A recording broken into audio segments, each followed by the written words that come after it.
श्री साईनाथ महाराज की जय, श्री साई धर्मक्षेत्र महाराज की जय। गत వారం రోజుల నుంచి మన మందిరం నందు గురు పౌర్ణమి మహోత్సవ వేడుకల్లో భాగంగా భాగవత సప్తాహం అనే కార్యక్రమం ఏర్పాటు చేసుకున్నాం. మందిరం నందు 4వ తారీఖు నుంచి ప్రతిరోజు సాయంకాలం 7 గంటల నుంచి 8 వరకు కార్యక్రమం జరుగుతున్నాయి. పద్య సారస్వత పరిషత్ వారి ఆధ్వర్యంలో కార్యక్రమంలో ఆధ్యాత్మిక ప్రవచనం జరుగుతున్నాయి శ్రీమద్ భాగవతం గురించి. ఆ కార్యక్రమంలో భాగంగా ఈరోజు చివరి రోజు, ఈరోజు కార్యక్రమం ముగుస్తుంది. తర్వాత రేపు గురు పౌర్ణమి. ఈరోజు కార్యక్రమం వచ్చి మన కోట విద్వాన్ కోట రాజశేఖర్ గారు ఉపన్యాసం ఉంటుంది. ఆయన ఎంతో పాండిత్యం గల జ్ఞాని. ఒక విధంగా చెప్పాలంటే ఎన్నో అవార్డులు, ఎన్నో సంస్కృతాలు నిర్వహించి ఎంతో గొప్ప ఖ్యాతి పొందిన వ్యక్తి. ఆయన చాలా అనర్గళంగా అన్ని వివరిస్తారు. ఆయన ఈరోజు రుక్మిణీ కళ్యాణం గురించి ప్రసంగం ఉంటుంది. ఆయన గురించి 2 మాటలు మన అగస్త్య సుబ్బారావు గారిని మాట్లాడవలసిన కోరుతున్నాం. ఆయన వేదిక మిత్రుల కోసము ఆయన గురించి అగస్త్య సుబ్బారావు గారిని 2 మాటలు మాట్లాడాల్సిన కోరుతున్నాం. పూర్తిగా సహకరించి నాకు ఉపకారం లేదు కాబట్టి అంతవరకు సార్.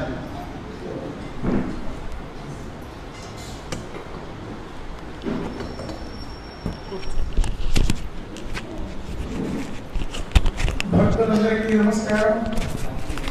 మన మధ్య సారస్వత పరిషత్ నెల్లూరు జిల్లా శాఖ వారి ఆధ్వర్యంలో జరుగుతున్నటువంటి ఆధ్యాత్మిక ప్రవచనంలో భాగంగా ఈరోజు చివరి రోజు మనం కోట రాజశేఖర్ గారి ద్వారా రుక్మిణీ కళ్యాణం అనేటువంటి విషయాన్ని గురించి మనం తెలుసుకోబోతూ ఉన్నాము. వారు రుక్మిణీ కళ్యాణాన్ని గురించి ప్రవచిస్తారు. ముందుగా వారు రాజశేఖర్ గారు సంస్కృతంలో పట్టభద్రులై మన అల్లూరు ఇక్కడ అల్లూరు జూనియర్ కళాశాలలో సంస్కృత ఉపన్యాసకులుగా పనిచేస్తూ ఉన్నారు. వారు అవధాని కూడా. చాలాసార్లు వారి అవధానంలో నేను కూడా పాల్గొనడం జరిగింది. అష్టావధానం చేశారు వారు. చక్కని ధారాశుద్ధి కలిగినటువంటి కవిత్వం రాయగలిగినటువంటి వారు అవధాని శ్రీ కోట రాజశేఖర్ గారు. అదేవిధంగా వారు అనేక ఆధ్యాత్మిక ఉపన్యాసాలు ఇచ్చి ప్రేక్షకుల యొక్క ప్రశంసలను అందుకున్నటువంటి వారు. తిరుమల తిరుపతి దేవస్థానం వారి తరఫున ధర్మ ప్రచార పరిషత్తులో దీంట్లో భాగంలో వారు అనేక ఉపన్యాసాలు కూడా ఇస్తూ ఉంటారు. అదేవిధంగా వారు అనేక గ్రంథాలను రాశారు. సమస్యాపూరణం అనే ఒక పుస్తకం, సీతా కళ్యాణమని, ఇంకా అనేక గ్రంథాలు వారు రాశారు. అదేవిధంగా వారు ఇక్కడ ఈ ఇనమడుగులో ఆశ్రమం ఉంది, సత్యానంద ఆశ్రమం. ఆ ఆశ్రమంలో కూడా వారు ఆస్థాన పండితులుగా పనిచేస్తూ ఉన్నారు. కాబట్టి వారు శ్రావ్యమైనటువంటి కంఠంతో చక్కగా ఉపన్యాసాన్ని ఇస్తారు. వారి ఉపన్యాసం ఇవ్వబోయే ముందుగా రిటైర్డ్ తెలుగు పండితుడు గారు వెంకట సుబ్బయ్య గారు వారు ప్రార్థన చేస్తారు. యౌవని చేజనించు జగం యౌవనిలో పరములు లీనమై యౌవని ఎందుడెందు పరమేశ్వరుడెవ్వడు మూల కారణం వెవ్వడు అనాద మధ్యుడెవ్వడు సర్వము తానైన వాడెవ్వడు వానినాత్మభవం ఈశ్వరునే శరణంబు వేడదన్ ఈశ్వరునే శరణంబు వేడదన్ కస్తూరి తిలకం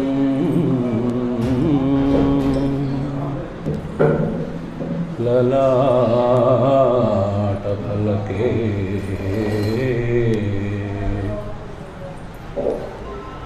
వక్షస్థలే కౌస్తుభం నాసాగ్రే నవమౌక్తికం కరతలే వేణుం కరే కంకణం సర్వాంగే హరిచందనం చ కలయన్ కంఠే చ ముక్తావళీ గోపస్త్రీ పరివేష్టితో విజయతే గోపాల చూడామణి విజయతే గోపాల చూడామణి వ్యాసాయ విష్ణురూపాయ వ్యాసరూపాయ విష్ణవే నమో వై బ్రహ్మనిధయే వాసిష్ఠాయ నమో నమః.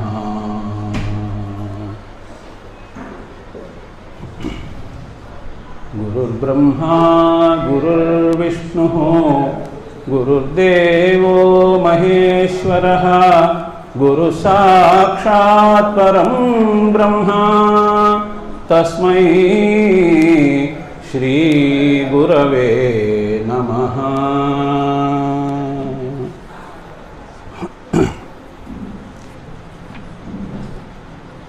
ఈరోజు మన సాయి ధర్మక్షేత్రంలో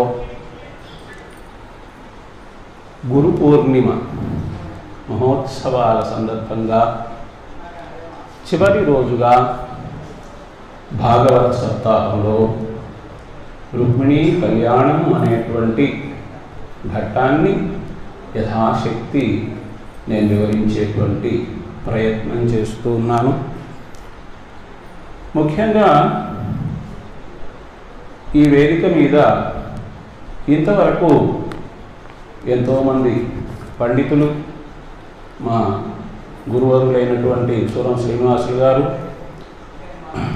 మన పద్య సారస్వత పరిషత్ అధ్యక్షులు పోలవరపు లక్ష్మీ నరసింహారావు గారు, అట్లాగే కార్యదర్శి తిమ్మకుర్తి వెంకటేశ్వరరావు గారు, అట్లాగే మరి అగస్త్యరాజు సుబ్బారావు గారు, ఇట్లా మహనీయులైనటువంటి వాళ్ళు అందరూ కూడా ఉపన్యాసములను అందజేశారు. సూరం చంద్రశేఖరం గారు. మరి ఈ సందర్భంలో యథాశక్తి ఈ రుక్మిణీ కళ్యాణ ఘట్టాన్ని వివరించేదానికి ప్రయత్నం చేస్తూ ఉన్నాను.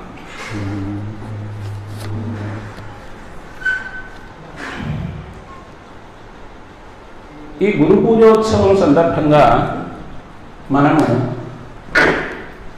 ఇక్కడ కలుసుకున్నాం కదా. గురు పూర్ణిమ అంటున్నాం, గురు పూజ అంటున్నాం.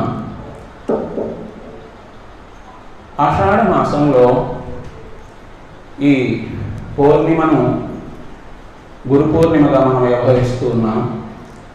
వ్యాస మహర్షి జయంతి ఈరోజు అని కూడా చెబుతారు. మరి వ్యాస మహర్షి తాను 18 పురాణములు రచించారు, మహాభారతాన్ని రచించారు, వేదములను వర్గీకరించారు. అటువంటి మహనీయుని స్మరించుకుంటాము. అట్లాగే సద్గురు సాయినాథుని కూడా స్మరించుకుంటూ ఈనాటి కార్యక్రమాన్ని మనం ప్రారంభం చేసుకున్నాం. ఇప్పుడే మనం గురు పౌర్ణిమ సందర్భంగా వ్యాస మహర్షి గురించి అనుకున్నాం కదా. వ్యాస మహర్షికి రాసినటువంటి 18 పురాణాల్లో భాగవతము అనేటువంటిది మహిమోన్నతమైనటువంటిది. ఆ భాగవతం వ్రాసిన తరువాత వ్యాస మహర్షికి మనశ్శాంతి అనేటువంటిది లభించింది. అంటే భాగవత పురాణం యొక్క గొప్పతనం అనేటువంటిది మనం ప్రత్యేకంగా చెప్పుకోవాల్సిన అవసరం లేదు. ఆ భాగవతంలో 12 స్కందాల్లో మరి 10వ స్కందంలో శ్రీకృష్ణ భగవాను యొక్క చరిత్ర, కథ, మహిమ అన్నీ కూడా ఉన్నాయి. ఆ 10వ స్కంధము అందులో ఉన్నటువంటి అంశమే రుక్మిణీ కళ్యాణ ఘట్టము. ఇలాంటి ఈ భాగవతాన్ని పోతన మహాకవి తాను అనువదించారు తెలుగులోనికి. ఆ మధురమైనటువంటి పద్యములతో, కమనీయమైనటువంటి వర్ణనలతో ఆ అనువాదం అనేటువంటిది వ్యాస మహర్షిని మించిపోయారా అన్నట్లుగా ఆ పోతన గారు రచించారు. ఎంతోమంది చెబుతూ ఉంటారు, పోతన గారు తన పద్యాలను రాస్తూ ఆ ఘంటాన్ని అప్పుడప్పుడు పంచదారలో అద్దినారేమో, అందువలన ఈ విధంగా మరి అంత మధురంగా పోతన గారి పద్యాలు ఉన్నాయి అని అంటూ ఉంటారు. అటువంటి ఆ రుక్మిణీ కళ్యాణ ఘట్టం. భాగవతాన్ని పరీక్షిత్ మహారాజుకి శుక యోగీంద్రుల వారు వివరించారనేటువంటి విషయం మనకందరికీ కూడా తెలిసినటువంటిదే. ఆ శుక యోగీంద్రుల వారు ఆ రుక్మిణీ కళ్యాణ ఘట్టాన్ని కూడా చెబుతూ ఉన్నటువంటి సందర్భంలోనే మధ్యలో అనేక విషయాలని, అనేక సందేహాలని శుక మహర్షిని పరీక్షిత్ మహారాజు అడిగేవాడు. అలాంటి సందర్భంలోనే రుక్మిణీ కళ్యాణ ఘట్టాన్ని కూడా అడుగగా దాని గురించి ఆ శుక మహర్షి వివరించే ప్రయత్నం చేస్తారు. ఏం అడుగుతూ ఉన్నాడంటే, విష్ణు కథలు అనేటువంటివి ఎప్పుడూ కూడా శుభములను కలిగించేటువంటివి. కళ్యాణాత్మకమైన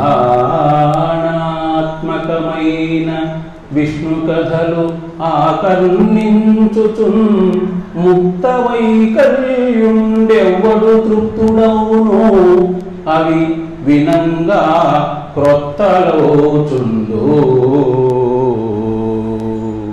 వినంగా క్రొత్తలోచుండు సాకల్యం వేర్పడ భూసురోత్తమ ఎరుగంబల్ కవే రుక్మిణీ కళ్యాణంబు వినంగ నాకు మదిలో కౌతూహలంబయ్యవిన్.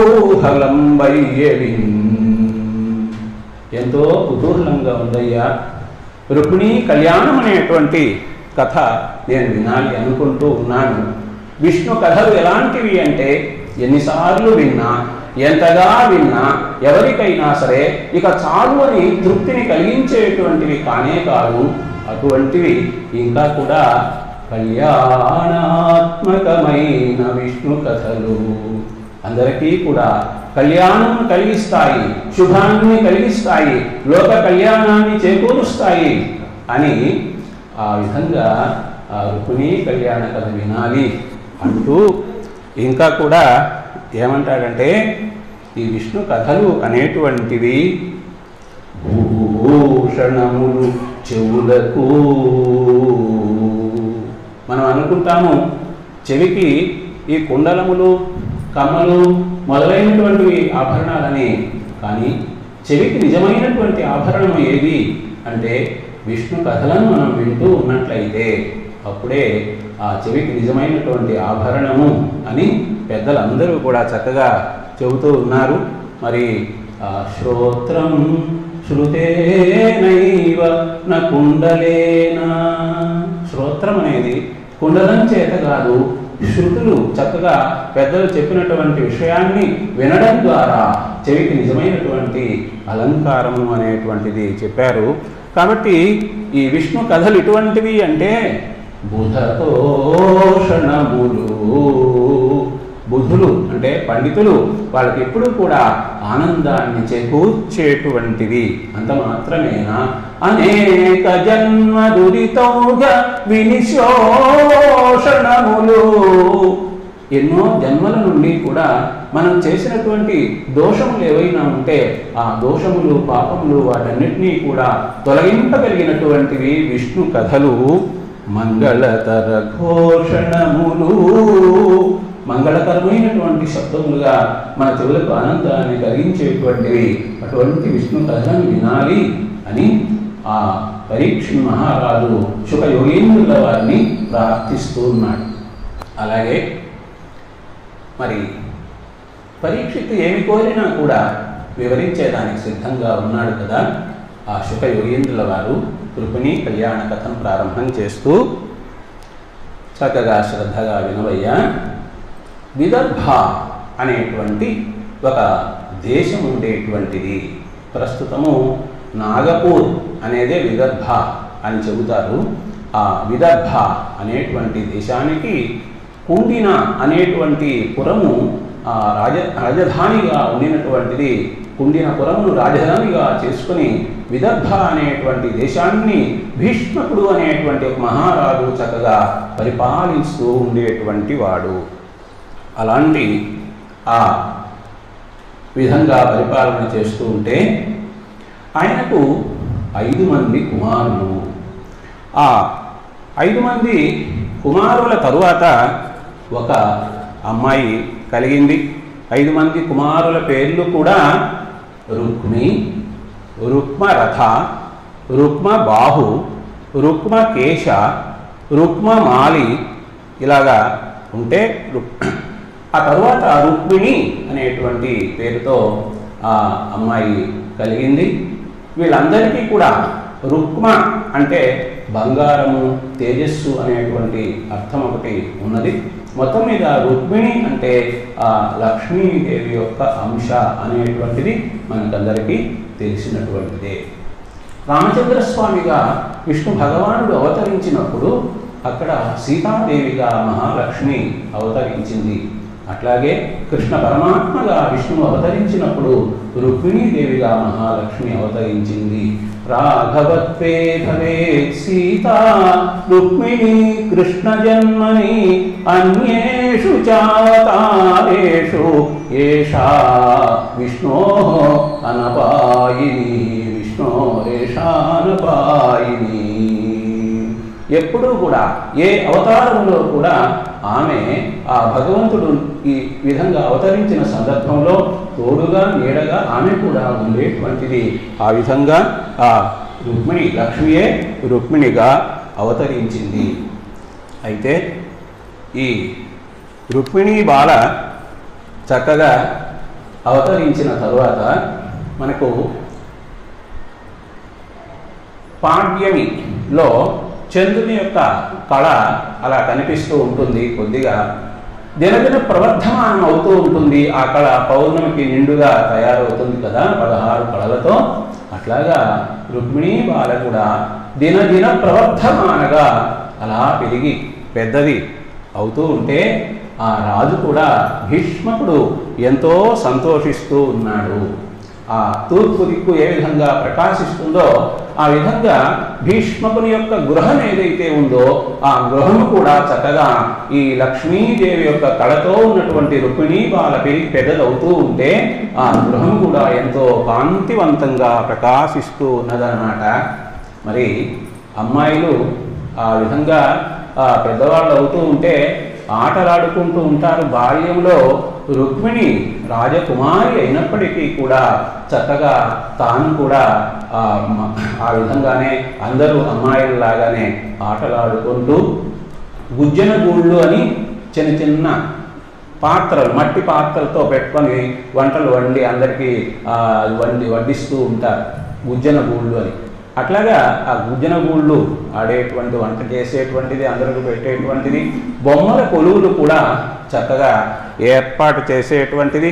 అట్లాగే ఉద్యానవనానికి వెళ్ళి అక్కడ ఉన్నటువంటి పూల తీగలకన్నిటికీ కూడా ఆధారాన్ని చక్కగా కల్పించేటువంటిది.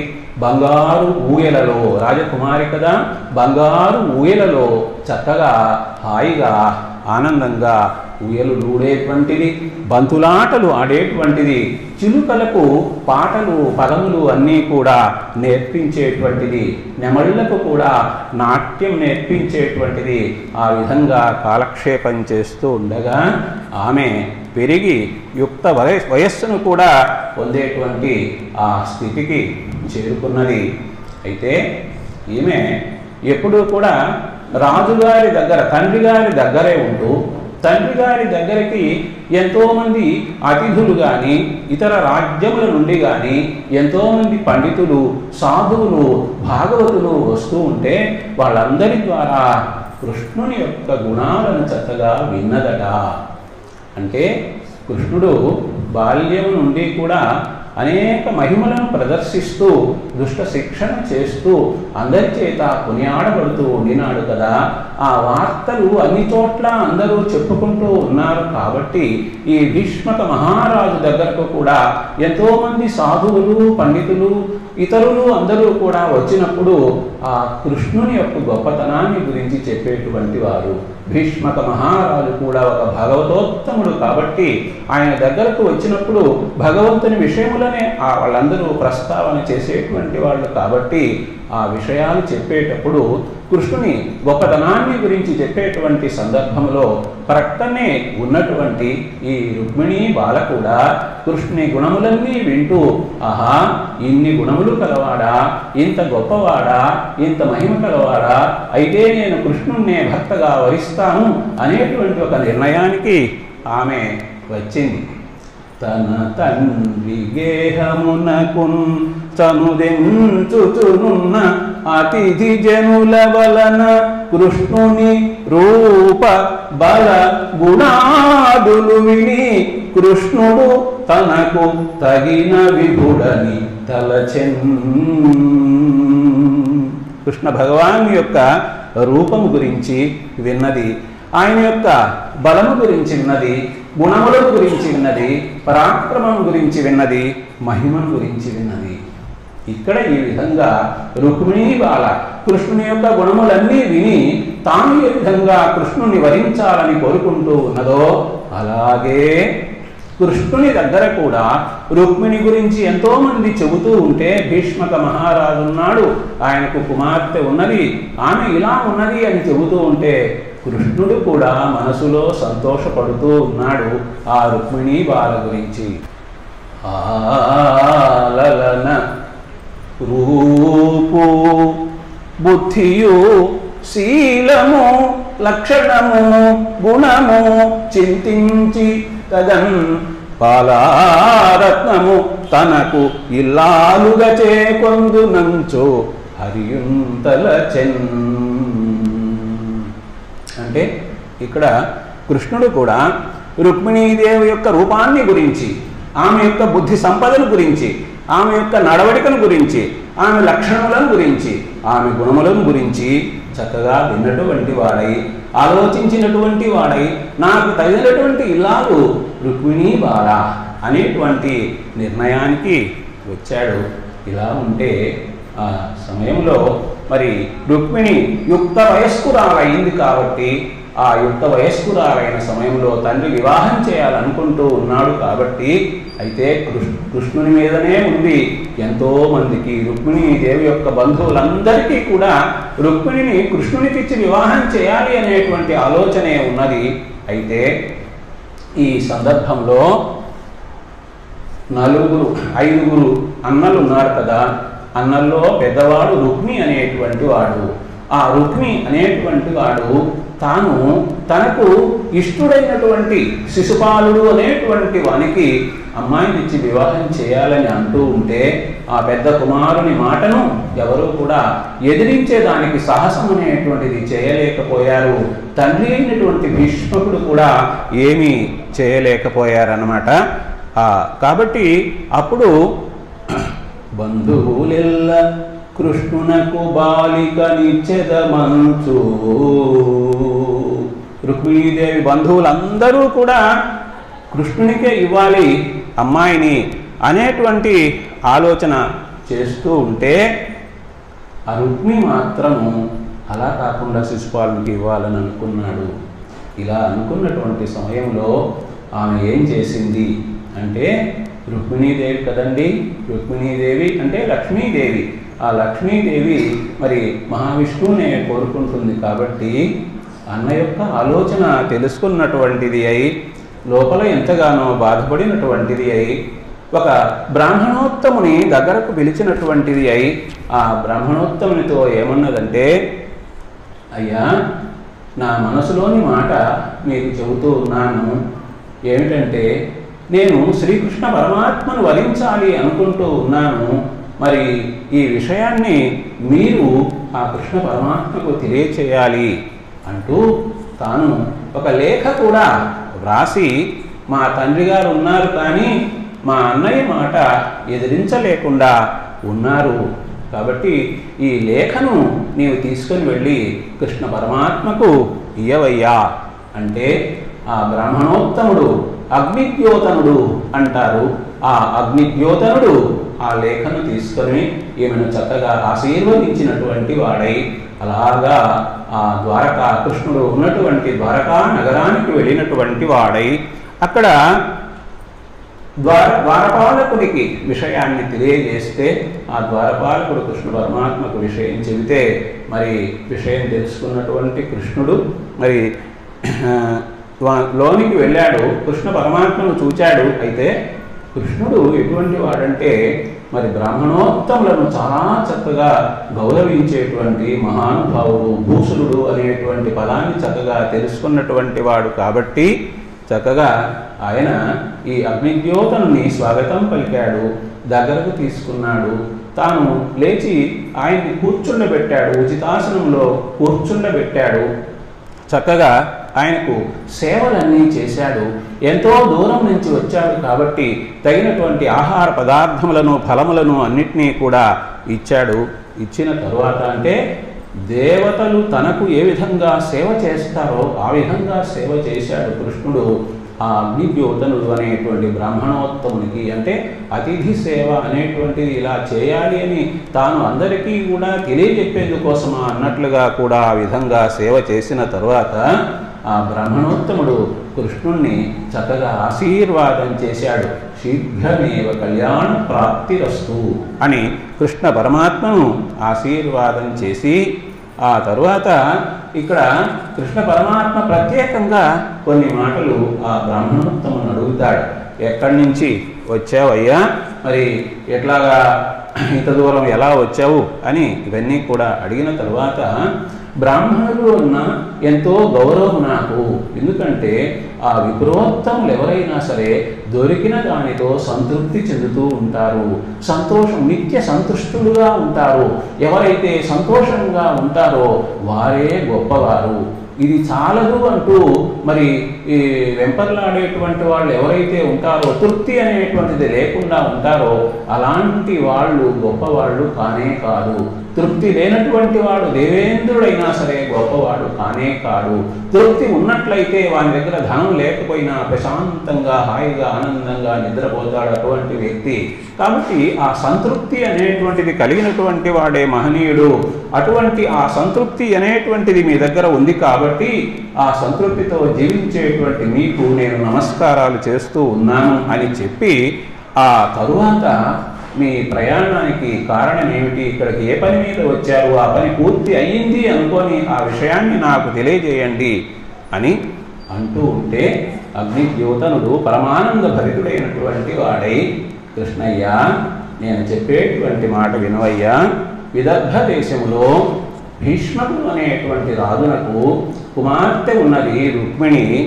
ఆమె నన్ను నీ దగ్గరకు పంపించిందయ్యా, ఒక సందేశాన్ని కూడా పంపించిందయ్యా.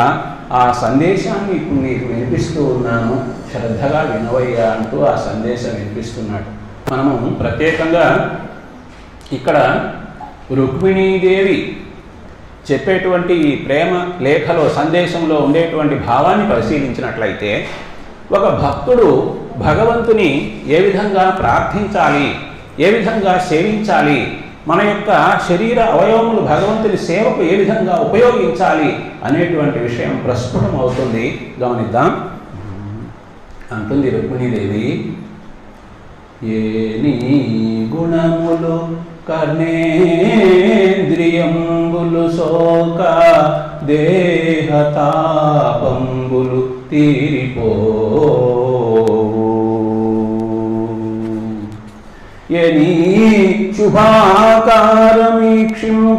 కన్నులకు అఖిలార్థలాభంబు కలుగుచుండు, ఏని చరణ సేవలు ఏ ప్రొద్దు చేసిన భువనోన్నతత్వంబు పొందగలుగు ఏ నీల సన్నామము ఏ ప్రొద్దు భక్తితో నుడివిన బంధ సంతతులు వాయు అట్టి నీయందు నా చిత్తము అనబరతము నచ్చియున్నది నీయాన నానలేదు కరుణ చూడు కంసారి ఖలవిదారి శ్రీయుతాకార మాని చిత్తచోరా. ఇందులో చాలా వరకు భక్తుడు భగవంతుని ఏ విధంగా సేవించాలి అనేటువంటి అంశం మనం ప్రత్యేకంగా గమనించవచ్చు. అయితే భక్తి ఒక్కటే ఉంటే సరిపోతుందా అంటే భక్తి ఉండాలి.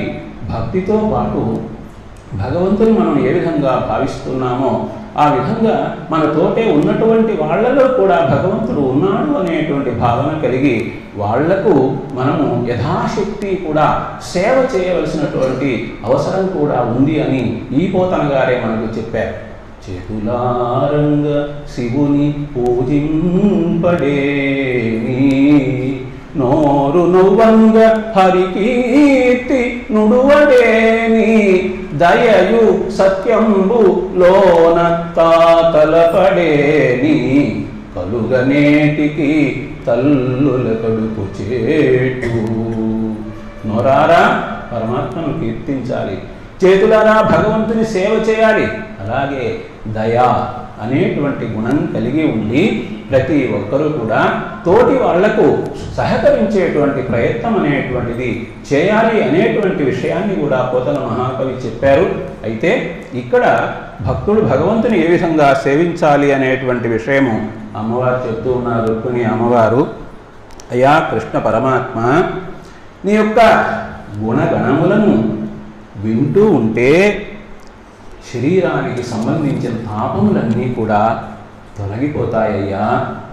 అట్లాగే ఓ స్వామి కృష్ణ పరమాత్మ, నీ యొక్క రూపం ఎటువంటిది? దివ్య మంగళ స్వరూపము. రామచంద్రస్వామి స్వరూపం కూడా చూస్తూ ఉంటే ఇంకా చూడాలి అనిపిస్తుంది. అటువంటి ప్రియ దర్శనం కలిగినటువంటి వాడు రామచంద్రుడు. ఆయనే కృష్ణయ్య కదా తరువాతి యుగములో. కాబట్టి నీ యొక్క రూపము అనేటువంటిది చూస్తూ ఉంటే ఈ కన్నులకు సకల లాభములు కలుగుతాయ్యా. అంతేకాదు నీ పాద సేవ అనేటువంటిది చేసినట్లయితే ఆ ఉన్న స్థితి నుంచి ఉన్నతమైనటువంటి స్థితి అనేటువంటిది పొందేదానికి అవకాశం అనేటువంటిది కలుగుతుంది. అలాగే ఓ పరమాత్మ, నీ యొక్క నామాన్ని జపిస్తూ ఉన్నట్లయితే, భగవన్ నామాన్ని జపిస్తూ ఉన్నట్లయితే సాధారణమైనటువంటి ప్రాపంచికమైనటువంటి బంధములన్నీ కూడా తొలగిపోతూ ఉంటాయి. అటువంటి భగవానుడు కాబట్టి నీయందు నా మనస్సు లగ్నమైనదయ్యా. కాబట్టి నీవు దయతో నన్ను చూడవయ్యా, తప్పకుండా నన్ను అనుగ్రహించవయ్యా అంటూ నేను నిన్ను కోరుకుంటూ ఉన్నాను అంటే కోరుకునేదానికి కారణం కూడా ప్రత్యేకంగా ఉన్నదయ్యా అని రుక్మిణీ బాల విన్నవించుకుంటూ ఉంది. ఎందుకంటే నీలో అనేక గుణాలు ఉన్నాయి. మామూలుగా పెద్దలు చెబుతూ ఉంటారు, కన్యా వరయతే రూపం, కన్య వరుని యొక్క రూపం మాత్రమే చూస్తుంది అని. కానీ అలా కాకుండా పరమాత్మలో ఉండేటువంటి అనేక విధములైనటువంటి గుణములను ఈ రుక్మిణి మహావిష్ణువులో ఉండేటువంటి గుణములన్నింటినీ చూచాను అని తెలియజేస్తూ ఉంది. గమనిద్దాం ఏమంటుందంటే, అయ్యా కృష్ణ పరమాత్మ, ధన్యుం లోకమనోభిరామో కుల విద్యా రూప తారుణ్య సౌజన్య శ్రీ బల దాన శౌర్య కరుణా సంశోభితున్ నిన్ను ఏ కన్యల్ కోరరు కోరదేమును రమాకాంతాలలాభంబు రాజన్యాదే కపసింహ నా వలననే జన్మించనే మోహముల్. కృష్ణయ్య, నీలో ఎన్ని గుణాలు నీవు ధన్యమైనటువంటి జీవితం కలిగినటువంటి వాడివి, లోకములో అందరికీ ఆనందాన్ని కలిగించేటువంటి వాడివి, గొప్ప వంశములో జన్మించినటువంటి వాడివి, గొప్ప విద్య కలిగినటువంటి వాడివి, చక్కమైన రూపం కలిగినటువంటి వాడివి, యౌవనం కలిగినటువంటి వాడివి, సౌజన్యము, సుజనత్వం, మంచితనము అనేటువంటిది కలిగినటువంటి వాడివి, సంపద కలిగిన వాడవు, బలం కలిగిన వాడవు, దాన గుణం కలిగినటువంటి వాడవు, శౌర్యం కలిగినటువంటి వాడివి, కరుణ కలిగినటువంటి వాడివి. ఇన్ని గుణములతో ఉన్నటువంటి నిన్ను ఎవరు కోరుకోకుండా ఉంటారయ్యా. అందుకే కదా ఆనాడు పాల సముద్రాన్ని చిలికినటువంటి సమయంలో పాల సముద్రం నుంచి వెలువడినటువంటి లక్ష్మీదేవి అక్కడ ఎంతోమంది ఉంటే వాళ్ళందరిలో కూడా ఎవరినీ కోరుకోకుండా నిన్నే కోరుకుంది, నిన్నే వరించింది, నిన్ను వివాహం ఆడింది కదా. కాబట్టి ఇప్పుడు నేను కూడా ఇన్ని గుణములు కలిగినటువంటి నిన్ను కోరుకుంటూ ఉన్నానయ్యా.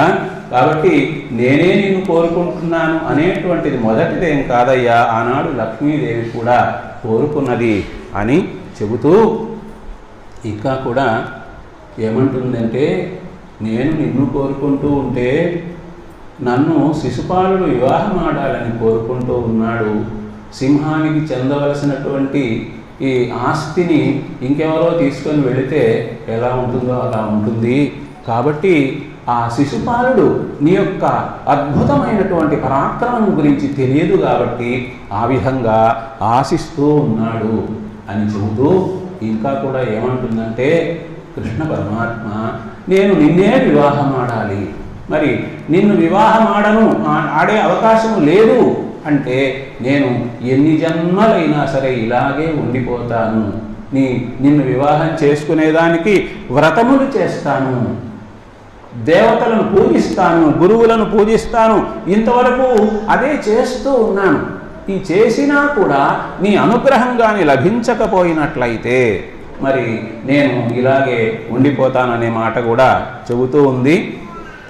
తన యొక్క భర్త కృష్ణ పరమాత్మ అనేటువంటి భావాన్నే తెలియజేస్తూ వ్రతముల్ దేవ గురు ద్విజన్మ బుధ సేవల్ దాన ధర్మాదులున్ గత జన్మంగుల ఈశ్వరున్ హరి జగత్ కళ్యాణు కాంక్షించి చేసి తినే ఒక ప్రమాణం లాంటిది అన్నమాట. నేను ఇంతవరకు గత జన్మలన్నిట్లో కూడా ఎప్పుడు వ్రతములు చక్కగా చేసి, అంటే అన్నిటికీ కూడా ఫలం ఏమిటి కోరుకున్నది, నిన్నే వివాహం ఆడాలి, నిన్నే భర్తగా పొందాలి అనేటువంటి కోరికతోనే నేను వ్రతాలు చేశాను, దేవతలను పూజించాను, గురువులను పూజించాను, బ్రాహ్మణోత్తములను పూజించాను, పండితులకు సేవ చేశాను, దానం చేశాను, ధర్మం చేశాను, ఇవన్నీ చేశానయ్యా.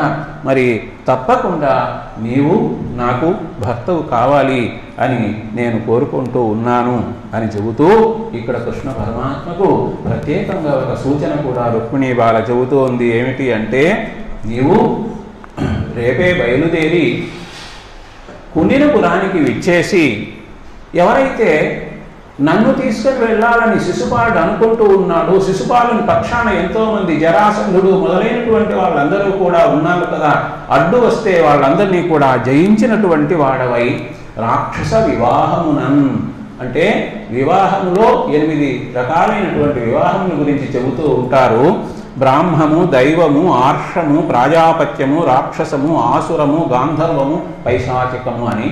వాటిల్లో రాక్షస వివాహము అంటే తల్లిదండ్రులకు ఇష్టం లేకపోయినా సరే మరి అమ్మాయిని అబ్బాయి ఇష్టపడి తీసుకొని వెళ్ళి వివాహం చేసుకోవడం అనే కానీ రాక్షస వివాహం అని ఆ విధంగా చెబుతారు. అయితే ఇక్కడ రుక్మిణీదేవి యొక్క తల్లిదండ్రులకు, బంధువులకు అందరికీ కూడా ఇష్టంగానే ఉన్నది. అయితే పెద్దవాడైనటువంటి రుక్మి యొక్క మాటను కాదనలేక అందరూ కూడా ఆ విధంగా ఉన్నారు అలాంటి సమయంలో.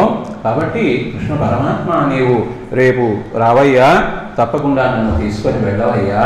అయితే అలా తీసుకొని వెళ్ళేటప్పుడు వీళ్ళందరితో యుద్ధం చేయాల్సి వస్తుంది, ఆటంకం అనేటువంటిది ఏర్పడుతుంది అని నీవు ఒకవేళ అనుకుంటావా? నేను ఎక్కడో అంతఃపురం లోపల ఉన్నాను కదా, అక్కడికి రావాలంటే అడ్డు వచ్చిన వాళ్ళని సంహరించడం ఇదంతా ఉంటుంది కదా అనుకుంటావా? అటువంటి ఇబ్బంది లేకుండా ఒక ఉపాయం నేను తెలియజేస్తూ ఉన్నానయ్యా ఓ కృష్ణ పరమాత్మ. ఏమిటి ఆ ఉపాయం అంటే, సంప్రదాయంగా వివాహం చేసేదానికి ముందు పెళ్లి కుమార్తె గౌరీ పూజ అనేటువంటిది చేస్తుంది. కాబట్టి గౌరీదేవి ఆలయానికి నన్ను కులదేవ యాత్ర అంటూ తీసుకొని వెళతారు, నగరం వెలుపలికి తీసుకొని వెళతారు. కాబట్టి నగరం వెలుపల దేవాలయం దగ్గర అక్కడ అంతగా మరి 4 విధాలైనటువంటి సైన్యాలు అటువంటివి ఉండవు. కాబట్టి అక్కడికి వచ్చి నన్ను తీసుకొని వెళ్ళవయ్యా అనేటువంటి ఒక ఉపాయాన్ని కూడా తెలియజేసింది ఆమె. కాబట్టి ఆమె యొక్క పూర్తిగా సంపూర్ణమైన లక్ష్మీదేవి కాబట్టి సంపూర్ణమైనటువంటి మనస్సుతో ఆ విధంగా చెబుతూ ఇంకా కూడా చెబుతుంది, ప్రాణినేశ నీ మంజు భాషలు వినలేని కర్ణరంధ్రంబుల కలిమియేలా. నీ యొక్క మధురమైనటువంటి మాటల్ని నేను వింటూ కాలక్షేపం చేయాలనుకుంటూ ఉన్నాను పరమాత్మ. అలా చేయకపోతే ఈ చెవులు ఉండి కూడా వృధా కదా అంటూ ఆ విధంగా మాట్లాడి ఇన్ని విషయాల్ని చెబితే ఆ లేఖలో ఉన్నటువంటి విషయాలన్నీ తెలుసుకున్నటువంటి వాడు ఆ కృష్ణ పరమాత్మ సంతోషిస్తూ ఉన్నాడు. ఆ సమయంలో అగ్నిద్యోతనుడు కూడా తన యొక్క మాటగా ఆ కృష్ణ పరమాత్మకి ఇలా అంటూ ఉన్నాడు, అయ్యా కృష్ణయ్య, ఆయలనాగ నీకు తగును అంగనకు తగుదీవు మా ఉపాధ్యాయులయాన పెండ్లియగు తప్పదు జాడ్యములేలా నీవు నీ తోయము వారి కూడుకొని తోయరుహానన తెత్తుగాని విచ్చేయుమో శత్రులన్నురుము సేయుమో సేయుము శోభనం బిలన్. ఏమంటున్నాడంటే, రుక్మిణీదేవి చెప్పినటువంటి విషయాలు మీకు విన్నవించానయ్యా కృష్ణ పరమాత్మ. అంత మాత్రమే కాదు, నా మాట చెబుతూ ఉన్నాను, నా మనసులో మాట అభిప్రాయం ఏమిటి అంటే, ఆ రుక్మిణీ బాల నీకు అన్ని విధాలా తగినటువంటిదయ్యా, అలాగే రుక్మిణికి కూడా నీవు తగినటువంటి వాడవయ్యా. మా ఉపాధ్యాయులందరూ కూడా తప్పకుండా నీ వివాహాన్ని దగ్గర ఉండి జరిపిస్తారు. కాబట్టి ఆలస్యం అనేటువంటిది లేకుండా నీవు బయలుదేరాలి, నీ స్నేహితులను కూడా తీసుకొని బయలుదేరాలి. కాబట్టి అక్కడికి వచ్చి ఒకవేళ శత్రువులు ఎవరైనా ఉంటే వాళ్ళనందరినీ కూడా సంహరించి రుక్మిణీ బాలని తీసుకొని వచ్చి వివాహం చేసుకోవాల్సింది అని తన మాట కూడా చెబుతూ ఉంటే, అప్పుడు కృష్ణ పరమాత్మ అంటున్నాడు, నేను కూడా ఇష్టపడుతూ ఉన్నాను రుక్మిణీ బాలని. ఆమె మరి ఆమె గుణాలు నేను విన్నాను, నేను కూడా ఆమెను వివాహం చేసుకోవాలని ఆలోచనలోనే ఉన్నాను. కాబట్టి నేను బయలుదేరుతాను, తప్పకుండా ఆమె కోరిక మేరకు ఆమెను వివాహం చేసుకుంటాను. వచ్చేద విదర్భ భూమికి చొచ్చెద భీష్మకుని పురము సురుచిర లీలం తెచ్చెద బాలం వ్రేల్మిడి వ్రచ్చెద అడ్డంబురిపులు వచ్చిన పోరం. తప్పకుండా విదర్భ భూమికి వస్తాను, భీష్మ నగరమైన కుండిన నగరంలో ప్రవేశిస్తాను. ఆ రుక్మిణీ బాలను వేగంగా నాతో తీసుకుని వస్తాను, శత్రువులు అడ్డుపడినట్లయితే తప్పకుండా సంహరిస్తాను అని మరి వివాహం యొక్క ముహూర్తము, పెళ్లి నక్షత్రము ఏమిటి అని అడిగి తెలుసుకున్నటువంటి వాడై, కృష్ణుడికి ఆలస్యం లేదు అనుకున్నటువంటి వాడై తన రథసారథిని పిలిచాడు. దారుకుడు అనేటువంటి రథసారథిని ఆ శైబ్య, సుగ్రీవ, మేఘపుష్ప, వలాహక అనేటువంటి ఉత్తమమైనటువంటి గుర్రాలతో పోంచినటువంటి రథమును ఆ తారుకుడు అనేటువంటి వాడు సిద్ధం చేయగా కృష్ణ పరమాత్మ కూర్చున్నాడు. అట్లాగే అగ్నిద్యోతనుడు కూడా ఆ రథం మీద అలా కూర్చున్నాడు. ఒక్క రోజులో బయలుదేరి వీళ్ళు విదర్భ దేశానికి చేరుకున్నారు, కుండిన పురమునకు చేరుకున్నారు. అక్కడ ఏం జరుగుతోంది అంటే, భీష్మకుడు తాను రుక్మి యొక్క మాటను అనుసరించి శిశుపాలునికి అమ్మాయిని వివాహం చేయాలనేటువంటి ఆలోచన చేసి ఉన్నాడు. కాబట్టి తానికి తగినటువంటి ఏర్పాట్లన్నీ కూడా చక్కగా జరుగుతూ ఉన్నాయి. మరి రాజుగారి ఇంట్లో పెళ్లి అంటే ఆ నగరం అంతా కూడా ఎంతో శోభాయమనంగా చక్కగా తీర్చిదిద్దబడుతూ ఉన్నది. ఎంతోమంది రాజులందరూ కూడా విచ్చేస్తూ ఉన్నారు. విచ్చేసేటువంటి వాళ్ళందరికీ కూడా చక్కగా అతిథి సత్కారాలు అనేటువంటివన్నీ కూడా చేస్తూ ఉన్నారు. శిశుపాలుడు వచ్చాడు, జరాసంధుడు, ఇంకా ఇతరులు వస్తే అందరికీ కూడా తగిన సత్కారాలు, తగిన విడుదలన్నీ కూడా ఏర్పాటు చేస్తూ ఉంటే కృష్ణ పరమాత్మ చేరుకున్నాడు కదా. ఈ కృష్ణుడు వెళుతూ ఉంటే అయ్యో కృష్ణుడు ఒక్కడే వెళుతూ ఉన్నాడు. వాళ్ళ అన్న బలరాముడు ఆలోచిస్తున్నాడు, మరి ఏ విధంగానైనా సరే అక్కడ ఏదైనా ఇబ్బంది వస్తుందేమో రుక్మిణీ బాలను తీసుకొని వచ్చేదానికి మనం కూడా సైన్యంతో బయలుదేరాలని బలరాముడు కూడా విషయం తెలుసుకున్నటువంటి వాడే చతురంగ బలములతో బయలుదేరాడు. బలరాముడు కృష్ణుడు ఇద్దరూ కూడా కుండిన పురమునకు వచ్చినారు అని తెలుసుకున్నటువంటి భీష్మక మహారాజు అందరికీ అతిథి సత్కారాలు చేస్తూ ఉన్నారు కదా. అట్లాగే బలరామ కృష్ణులకు కూడా ప్రత్యేకమైనటువంటి శ్రద్ధతో వారికి మధుపత్వము మొదలైనటువంటి కృష్ణునికి సమర్పించి ప్రత్యేకమైనటువంటి విడిది ఏర్పాట్లన్నీ కూడా చక్కగా చేయడం అనేటువంటిది జరిగింది. అంటే అగ్నిద్యోతనుడు వెళ్ళాడు, ఇంకా తిరిగి రాలేదే అని ఆ రుక్మిణీ బాల ఆలోచిస్తూ ఉంది. రేపే పెళ్ళి, లగ్నం వెళ్ళి వివాహం గదిసే ఏలారాడు గోవిందుడు ఉద్విగ్నం బయ్యను మానసంబు వినెనో వృత్తాంతమున్ బ్రాహ్మణుడు అగ్నిద్యోతనుడు ఏటికిందడసే నాయత్నంబు సిద్ధించునో భగ్నం వైచనునో విరించి కృతము ఎభంగిన్ ప్రవర్తించునో అని ఆమె ఆలోచిస్తూ ఉన్నది రకరకాలుగా. రేపే కదా వివాహం అనేటువంటిది, మరి కృష్ణుడు ఇంకా రాలేదు అని తెలుస్తూ ఉంది. వెళ్ళినటువంటి అగ్నిద్యోతనుడు తిరిగి నా దగ్గరికి వచ్చి చూసి వచ్చాను, సందేశాన్ని వినిపించాను అనే మాట చెప్పలేదే, నా ప్రయత్నం అంతా విఫలమైపోతూ ఉందా ఏమిటి, బ్రహ్మదేవుడు ఏ విధంగా నిర్ణయం చేసినాడో కదా అని ఆలోచిస్తూ ధనుడు ఆ భూసురుడు ఏగెనో నడుమ మార్గశ్రాంతుడై చిక్కెనో విని కృష్ణుండు ఇది తప్పుగా తలచెనో విచ్చేసెనో ఈశ్వరుండు అనుకూలింపదలంచునో తలపడో ఆర్యా మహాదేవియున్ నన్ను రక్షింపతలంచునో తలపదో నా భాగ్యము ఎట్లున్నదో అని ఆమె ఆలోచన చేస్తూ ఉంది.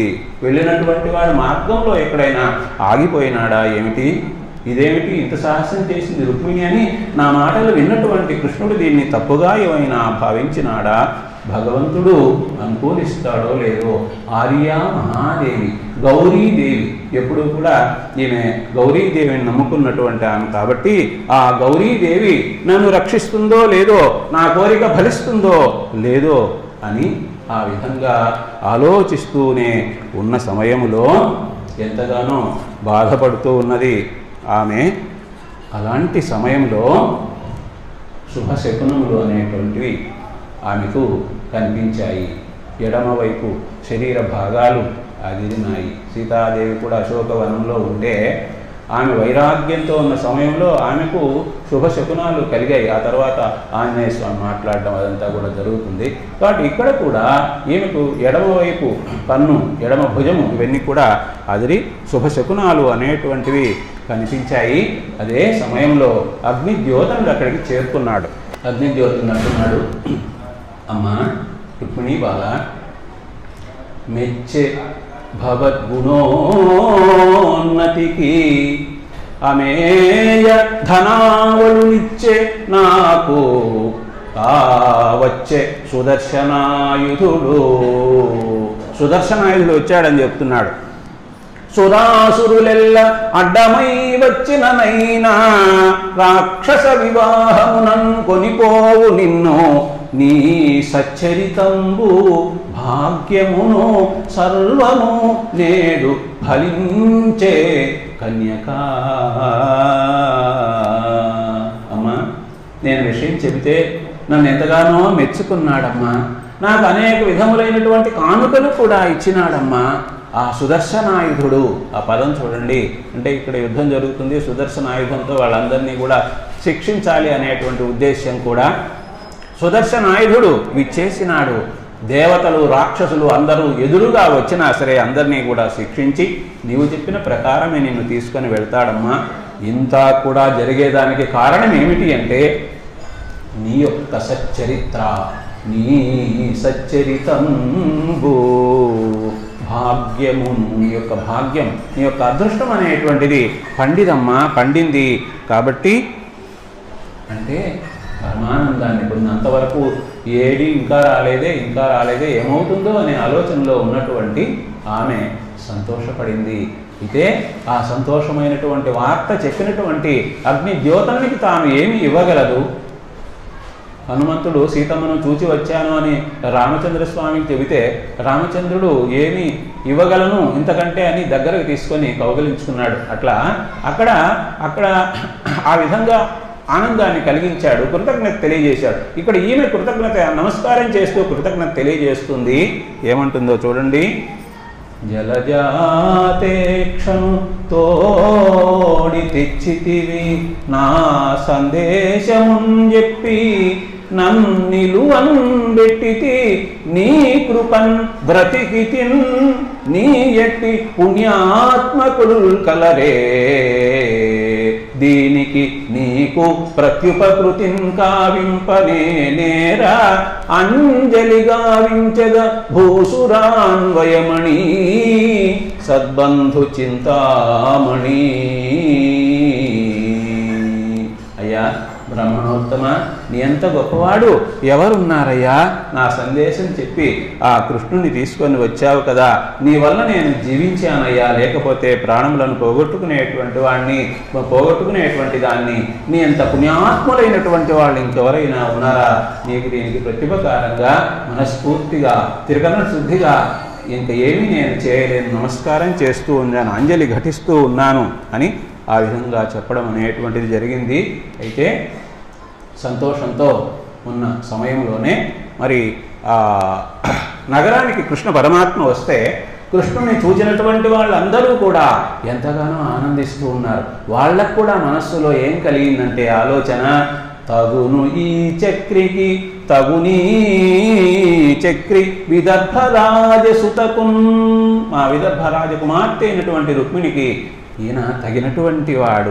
తత్యంబు వైదర్భియుంతగుని చక్రికి, విదర్భ రాజకుమారి అయినటువంటి రుక్మిణి ఈయనకు తగినటువంటి అమ్మాయి.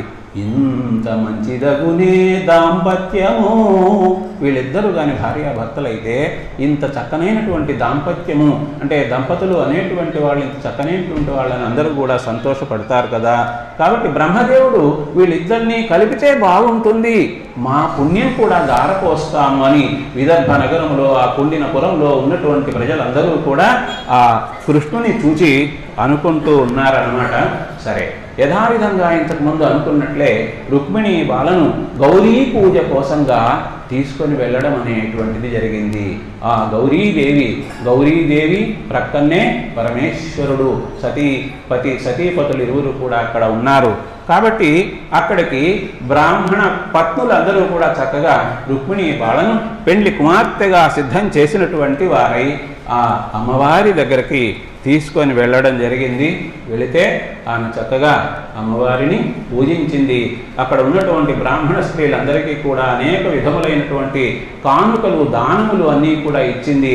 అమ్మవారిని ప్రార్థిస్తూ ఉంది. అమ్మా గౌరీ, నమ్మితి నా మనంబున సనాతనులైన ఉమామహేశులన్ మిమ్ము పురాణ దంపతుల మేలు భజింతు గదమ్మ మేటి పెద్దమ్మ దయాంబురాశివి గదమ్మ హరిన్ పతిసేయుమమ్మ నిన్నమ్మిన వారికి ఎన్నడును నాశము లేదు గదమ్మ ఈశ్వరీ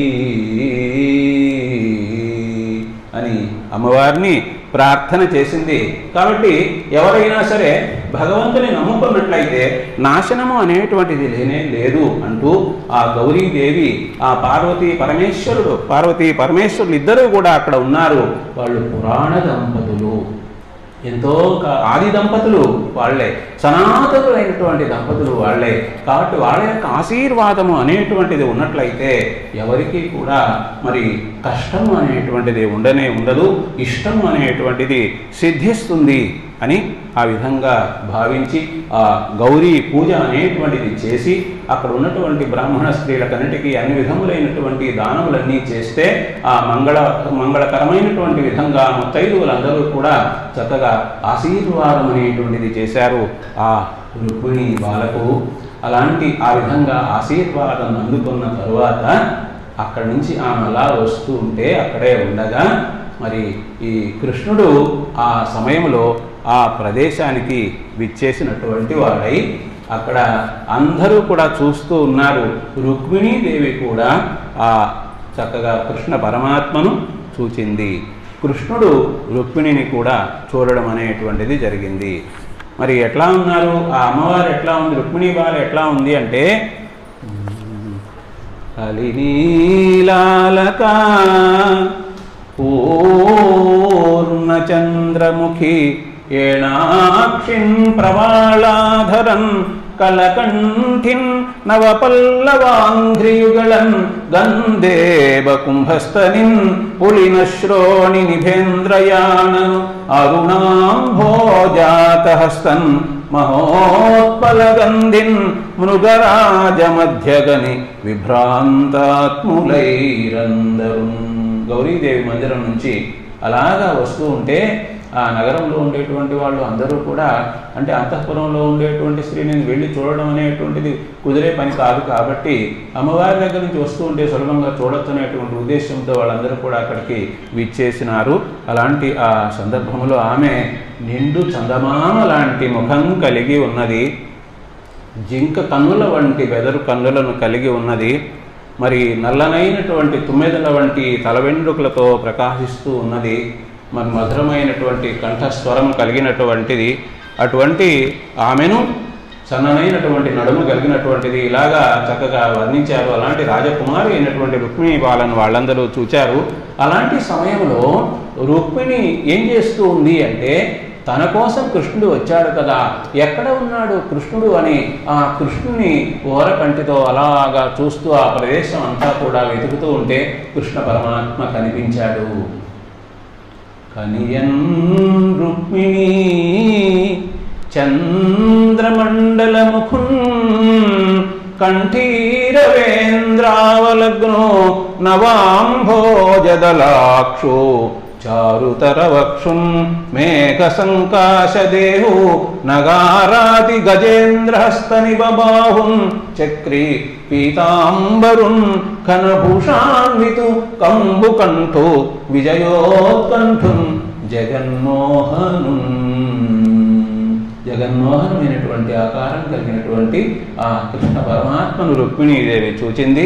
ఎట్లా ఉన్నాడు ఆయన కూడా చంద్రబింబం వంటి అందమైనటువంటి ముఖం కలిగినటువంటి వాడు, విశాలమైన వక్షస్థలం కలిగినటువంటి వాడు, నిరమేఘశ్యామ వర్ణంతో ప్రకాశించేటువంటి వాడు, పసుపు పచ్చని వస్త్రంతో పీతాంబరుడుగా కనిపిస్తూ ఉన్నటువంటి వాడు, గొప్ప ఆభరణములను కూడా ధరించినటువంటి వాడు జగన్మోహనమైన ఆకారంలో అక్కడ కనిపిస్తే రుక్మిణీదేవి చూచి పరవశించిపోతూ ఉన్నది. అలాంటి ఇక్కడ చక్కగా వర్ణించారు. తదీయ రూప వయో లావణ్య వైభవ గాంభీర్య చాతుర్య తేజో విశేషంబులకు సంతసించి. ఇంతకుముందు కృష్ణుని గురించి వినిందే కానీ నేరుగా చూడలేదు కదా, ఇప్పుడు చూచింది రుక్మిణి బాల అక్కడ. కాబట్టి ఆయన యొక్క రూపాన్ని, యుక్త వయస్సును, లావణ్యాన్ని, వైభవాన్ని, గాంభీర్యాన్ని, చాతుర్యాన్ని, తేజో విశేషాన్ని చూచి ఎంతగానో పరవశించింది. అయితే ఇలాంటి ఈ సమయంలో కృష్ణుడు నేరుగా అక్కడికి వచ్చాడు. ఆ రథం దిగి ఆమె కృష్ణునితో వెళ్ళేదానికి సిద్ధంగా ఉంది కాబట్టి ఆమెను తన చేతితో అలా పరిగ్రహించి రథం మీద కూర్చోబెట్టుకొని తాను తీసుకుని వెళ్ళేదానికి సిద్ధమవుతూ ఆ వెళ్ళేటువంటి సందర్భంలో అంటే దొంగతనంగా తీసుకోబోతున్నాం అనేటువంటి మాట లేకుండా ఎవరైనా సరే నన్ను ఎదిరించవచ్చు అనేదానికి అన్నట్లుగా శంఖాన్ని చక్కగా పూరించినటువంటి వాడై ఆ రథం మీద కూర్చోబెట్టుకొని తీసుకొని వెళ్తూ ఉంటే అలాంటి ఆ సమయంలో అక్కడ శిశుపాలుడు, జరాసంధుడు, మిగిలినటువంటి పౌండ్రకుడు మొదలైనటువంటి వాళ్ళందరూ కూడా, విదూరకుడు మొదలైన వాళ్ళందరూ కూడా చూస్తూ ఉన్నారు. ఆ క్షణంలో అంతవరకు కూడా రుక్మిణీదేవి యొక్క ఆ విలాసాన్ని చూస్తూ, సౌందర్యాన్ని చూస్తూ అలా మాన్పడి ఉన్నటువంటి వాళ్ళు ఏం జరిగిందో ఇప్పుడు ఒక క్షణంలో తెలుసుకున్నటువంటి వారై, తేరుకున్నటువంటి వారై మనం అందరం కూడా కృష్ణుడిని అనుసరించి వెళదాము, కృష్ణుడు రథం మీద బయలుదేరి వెళుతూ ఉంటే మరి మన అమ్మాయిని విడిపించుకుందాం అనేటువంటి ఉద్దేశంతో వాళ్ళందరూ కూడా బయలుదేరేదానికి సిద్ధమయ్యారన్నమాట.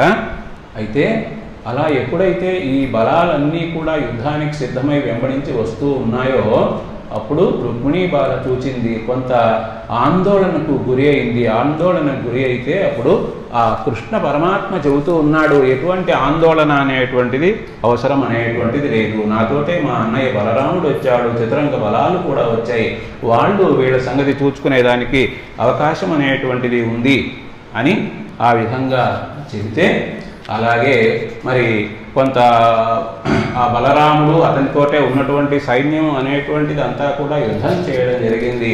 మరి జరాసంధుడు మొదలైనటువంటి వాళ్ళందరూ కూడా ఓడిపోయినటువంటి పరిస్థితి ఏర్పడిన సందర్భంలో అక్కడ శిశుపాలుడు ఒక చోట ఉన్నాడు. శిశుపాలుడు కూడా ఓడిపోయాడు. అయితే నాకు వివాహం ఇప్పుడు రుక్మిణితో జరగడం లేదు అని బాధపడుతూ ఉంటే వాళ్ళందరూ కూడా, జరాసంధులు మొదలైన వాళ్ళందరూ కూడా, ఈ విధంగా నీవు బాధపడాల్సినటువంటి అవసరం లేదు, ప్రాణం ఉంది కదా, మళ్ళీ ఇంకొకరిని వివాహం చేసుకునే అవకాశం ఉంది కదా అని చెబుతూ అలా అక్కడి నుంచి అందరూ కూడా వెళ్ళిపోతూ ఉంటే రుక్మి మాత్రం ఏం చేస్తాడు, నా చెల్లెల్ని తీసుకొని వెళతావా, నేను నిన్ను అనుసరిస్తాను, ఓ సారథి బయలుదేరు, కృష్ణునితో యుద్ధం చేస్తానని ఆ కృష్ణుని వెంబడిస్తూ ఉన్నటువంటి సమయంలో కృష్ణుడు బాణాలు విల్లమ్ములను చేతబట్టినటువంటి వాడై ఆ రుక్మి మీద ప్రయోగించినటువంటి వాడై రుక్మి చేతిలో ఉన్నటువంటి విల్లును ఇతర ఆయుధాలన్నింటినీ కూడా పడిపోయేటట్టుగా చేయడం జరిగింది. ఆ సమయంలో ఈయన అడుగుతాడు, ఈ రుక్మి అడుగుతాడు, మా సరివాడవా మా పాపగొని పోవ, ఏ పాటి గలవాడవు ఏది వంశము, ఎందు జన్మించితివి ఎక్కడ పెరిగితివి, ఎయ్యది నడవడి ఎవ్వడెలుగు, మానహీనుడవీవు మర్యాదలెరుగవు, మాయగై కొని కాని మలయరావు, నిజ రూపమున శత్రు నివహంబుపై పోవు, వసుధేశుడవుగావు వావిలేదు, కొమ్మ నిమ్ము నీవు గుణరహితుండవు, విడువవేని విలయకాల సికి శిఖా సమానసిత శిలీముఖముల గల్వమెల్లగొందు కలహమందు అంటూ ఆయన అనేక విధాలుగా. అయితే పోతన గారి గొప్పతనం ఏంటంటే ఇందులో ఆయన కృష్ణ పరమాత్మను నిందిస్తూ ఉన్నట్లుగా కనిపించినా కూడా ఆయన స్తోత్రం చేసినట్టే అనేటువంటిది కూడా మరొక భావాన్ని కూడా చక్కగా పెద్దలు తెలియజేస్తారు. మా సరివాడవా, మాతో సమానమా, మా అమ్మాయిని తీసుకొని పోతూ ఉన్నామంటే దీంట్లో అర్థం మాకన్నా నీవు గొప్పవాడివి అనేటువంటి అర్థం కూడా ప్రత్యేకంగా, సమానం కాదు, మేము నీతో సమానం కాదు, కృష్ణ నీవు ఎంతో గొప్పవాడివి అనేటువంటి అంశం అనేటువంటిది కూడా ఇక్కడ. ఎక్కడ జన్మించావంటే పరమాత్మకు జన్మ అనేటువంటిది ఆయన కోరుకొని వచ్చిందే కానీ మనలాంటిది జన్మం కాదు కదా. అట్లాగే గుణరహితుండవు, ఏ గుణాలు లేనటువంటి వాడు పరమాత్మ. గుణహీనుడవు అనే ఒక మాట, ఏ నిర్గుణుడవు అనే పరమాత్మను స్తోత్రం చేస్తారు కదా, ఆ విధంగా. కాబట్టి ఈ విధంగా నిందాస్తుతి, వ్యాజ నింద అనేటువంటి పద్ధతిలో ఇక్కడ పోతన మహాకవి చక్కగా ఆ పద్యం రాసినట్టుగా అందరూ కూడా పెద్దలు తెలియజేస్తారు. ఇలాంటి ఈ సమయంలో కృష్ణ పరమాత్మ తాను ఆ రుక్మిణి చేతిలో ఉన్న ఆయుధాలన్నీ పడిపోయేటట్లుగా చేసి ఆ రుక్మిణి సంహరించేదానికి సిద్ధం అవుతూ ఉంటే అప్పుడు ప్రక్కనే ఉన్నటువంటి రుక్మిణి బాల, అయ్యా కృష్ణయ్య, ఏమిటిది, కాస్త నా మాట విను, ఇతనికి ఈ రుక్మి, మా అన్నయ్యనటువంటి రుక్మి నీ గురించి తెలియదు, నిన్ను నీశ్వర దేవదేవుని నిర్ణయింపగలేకను, సన్నుతామర కీర్తి శోభిత సర్వలోక శరణ్య మా అన్న ఈతడు నేడు చేసే మహాపరాధము నీయడన్ నన్ను మన్నన చేసి కావు మనాథనాథ దయానిధి. అయ్యా దయానిధి, అనాథనాథ, ఈయన మా అన్నయ్య, దయచేసి ఈయన్ని చంపకుండా వదిలిపెట్టవయ్యా. ఎందుకంటే నిన్ను దేవదేవుడు అని నేను తెలుసుకున్నాను, కానీ ఇతను తెలుసుకోలేదు కదా, ఇతను అజ్ఞానంతో ఉన్నాడు కదా. సర్వలోక శరణ్యుడవు నీవు, నీ ఎడ అపరాధం చేశాడు, అపరాధం చేసిన నన్ను మన్నన చేసి కావు మనాథనాథ దయానిధి. ఇంకా కూడా ఒక మాట చెబుతుంది, అంటే ఎట్లా వచ్చేటప్పుడు నన్ను ఇట్లా తీసుకుపోయేదానికి ఉపాయం ఎట్లా చెప్పిందో ఇక్కడ కూడా ఒక మాట చెబుతూ ఉంది. ఏమిటంటే కృష్ణుడు మాకు అల్లుడయ్యాడని మా తల్లిదండ్రులు సంతోషపడుతూ ఉన్నారు, అటువంటి సంతోషం ఇప్పుడు మిగలదయ్యా, ఈయన చంపేస్తే పుత్రశోకం మిగులుతుంది కదా. కల్లలేదని విన్నవించుట కాదు వల్లభ ఈతని ప్రహ్లదుంతెగ దూచితే నీయు భాగ్యవంతులమైతి మేం అల్లుడయ్య ముకుందుడు ఈశ్వరుడంచు మోదితులైన మా తల్లిదండ్రులు పుత్రశోకము దాల్చి చిక్కుదు ఈశ్వరా. అయ్యా ఈశ్వర, మా ముకుందుడు అల్లుడయ్యాడు అనే సంతోషంతో ఉండేటువంటి మా తల్లిదండ్రులు ఇప్పుడు పుత్రశోకంతో ఉండడం తగినటువంటిదేనా? కాబట్టి అని ఎంతో భయంతో కూడినటువంటిది అయి శరీరము వణికిపోతూ ఉండంగా కన్నీళ్లు కాస్తూ ఆమె వేడుకుంటూ ఉంటే, అలాగే ఇతన్ని ప్రాణాలతో విడిచిపెడతాను, అయితే శిక్ష మాత్రం వేయవలసిందే అంటూ ఆయన దగ్గరకు వచ్చినటువంటి వాడి అయిన ఖడ్గాన్ని తీసుకొని దానితో అతనికి ఏదో ఒక శిక్ష వేయాలి కాబట్టి తల భాగంలో ఉన్న వెంట్రుకలు ఒకవైపు తీసేశాడు, మీసం ఒకవైపు తీసేశాడు, గడ్డం ఒకవైపు తీసేశాడు. ఆ విధంగా విరూపిని చేసినటువంటి వాడై ఆ విధంగా అటువంటి శిక్షను వేస్తే అప్పుడే అక్కడికి బలరాముడు వచ్చాడు. బలరాముడు వచ్చి, కృష్ణ ఏమిటి ఈ పని, చంపడం కన్నా ఎక్కువ శిక్ష వేసినట్లుండవే, ఇంతగా అవమానం అనేటువంటిది చేసి అని అడిగి ఆ రుక్మిణీ బాల దగ్గరికి వెళ్ళి, అమ్మా రుక్మిణి ఏమనుకోవద్దమ్మా, మా తమ్ముడు ఈ విధంగా అవమానించాడని బాధపడవద్దమ్మా, ఏమిటి చూడు, తోడన్ పుట్టిన వాని భంగమునకున్ దుఃఖించి మా కృష్ణుని గాఢం చూడకుమమ్మా. ఇట్లా రుక్మిణిని శిక్షించాడని తర్వాత రోజుల్లో మా కృష్ణుని బాధ పెడతావేమమ్మా అనొద్దమ్మా. అట్లాగా కారణం ఏంటి? పూర్వభవ కర్మాధీనమై ప్రాణులన్ కీడున్ మేలును పొందు.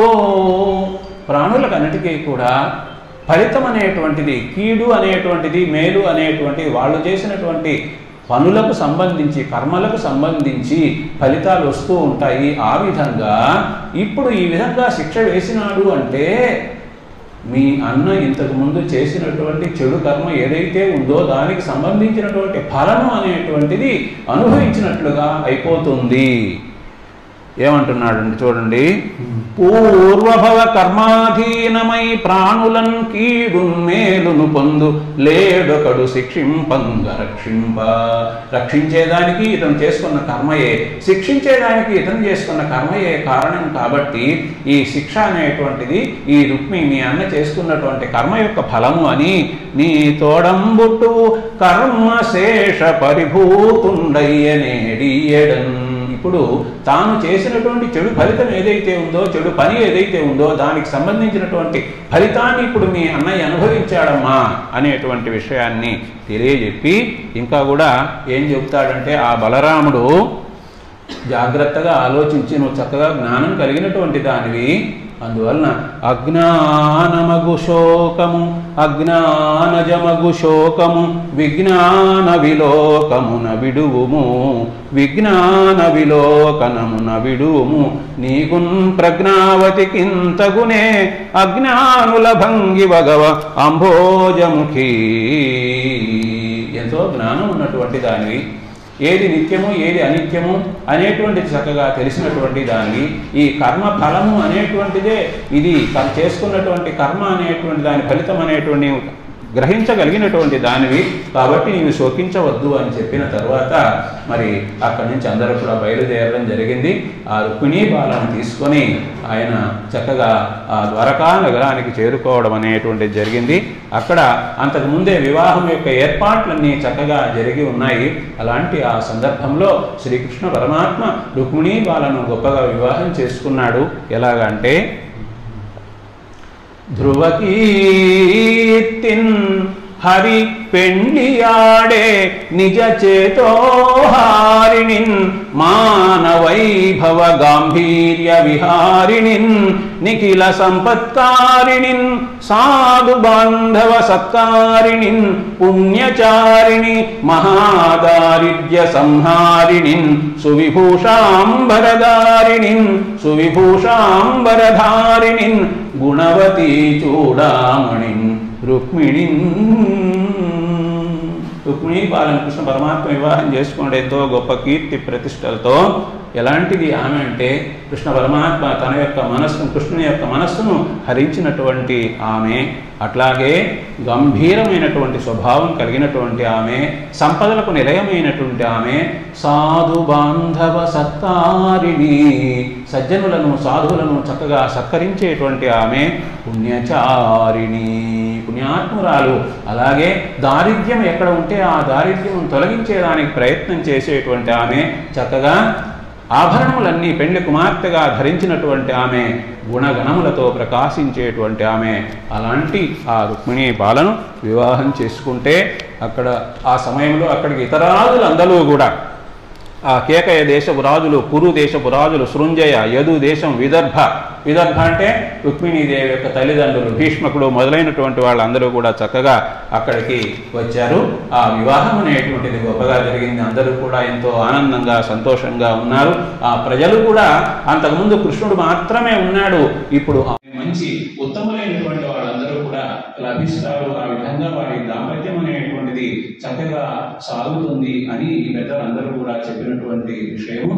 ఈ విధంగా ఆ భగవంతుని యొక్క కథ, రుక్మిణి కళ్యాణము, కృష్ణుని యొక్క కళ్యాణం అనేటువంటిది యథాశక్తి నేను మా గురువర్యులు సూరం శ్రీనివాసులు గారి సన్నిధిలో మాటలు చెప్పేదానికి సాహసం చేశాను.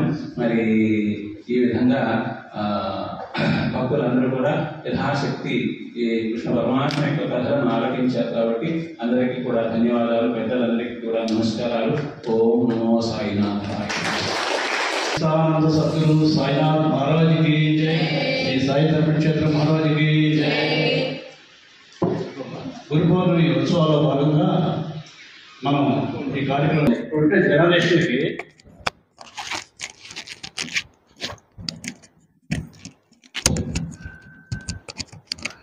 ఉన్న జనరేషన్కి రామాయణం తెలియదు, భారతాలు తెలియదు, అంటే అంతా మారిపోయింది. అందువల్ల ఇంకా చెప్పాలంటే ఇలాంటి పండితులు ఉండబట్టి ఈరోజు ఇంకా దాన్ని వృద్ధిలో తీసుకొచ్చి పద్య సారస్వత పరిషత్ అనే ఒక శాఖని ప్రారంభించి ఎంతో రిస్క్ తీసుకొని వీళ్ళ యొక్క ఉపన్యాసాల ప్రవచనాలు రాష్ట్ర వ్యాప్తంగా అందరికీ చెప్పి వాళ్ళ చైతన్య నిధులతో ఇంకా రామాయణం మహాభారతం బ్రతికున్నాయని నిరూపిస్తున్నారు. వాళ్ళకి ప్రత్యేక ధన్యవాదాలు తెలుపుకుంటున్నాం. ఈరోజు మన మధ్య కార్యక్రమాలు ఎంతో అద్భుతంగా జరిగినాయి. ఈరోజు పాట రాజశేఖర్ గారు రుక్మిణి కళ్యాణం గురించి వైభవంగా వర్ణించినారు. నిజంగా చెప్పాలంటే చక్కనమైన గాత్రంతో మనకి ఆ కళ్యాణాన్ని ఒక సినిమాలాగా చూపించాడు సారు. అంటే మన కళ్ళ ముందర నిజంగా చెప్తుంటే సారు ఒక సినిమా చూసినట్టే ఉంది అనమాట. ఎంతో ఆకర్షణీయంగా, ఎంతో ఆనందంగా ఈ కార్యక్రమాన్ని నిర్వహించారు. ఆయనకి ప్రత్యేక ధన్యవాదాలు కూడా తెలుపుకున్నాం. ఆయనకి వాళ్ళ మేడం గారు కూడా వచ్చినారు. మేడం గారు కూడా ఇక్కడ రావాల్సిన కోరుతున్నాం. అదేవిధంగా మనకి ఎంతో రిస్క్ తీసుకొని పెద్ద వయస్కులైన వీళ్ళు చాలా శ్రద్ధతో ఒక బాధ్యతయుతంగా ప్రతి టైం ప్రకారం మన మందిరానికి ఇచ్చేసి వాళ్ళ యొక్క జ్ఞాన అమృతాన్ని మనకి చాలా చక్కగా వాళ్ళు పెంచారు. వాళ్ళకి మన మందిరం తరఫున ప్రత్యేక ధన్యవాదాలు తెలుపుకున్నాము. వాళ్ళకి ప్రసాద రూపంగా మన సాయినాథుని ఫోటోలు కూడా వాళ్ళకి బహుకరిస్తాము. అందరూ కూడా తప్పనిసరిగా చేస్తాం. సాయి రామ్ సాయి రామ్ సాయి సాయి రామ్ సాయి రామ్ సాయి రామ్ సాయి సాయి రామ్ సాయి రామ్ సాయి రామ్ సాయి సాయి రామ్ సాయి రామ్ సాయి రామ్ సాయి సాయి రామ్ సాయి రామ్ సాయి రామ్ సాయి సాయి రామ్ సాయి రామ్ సాయి రామ్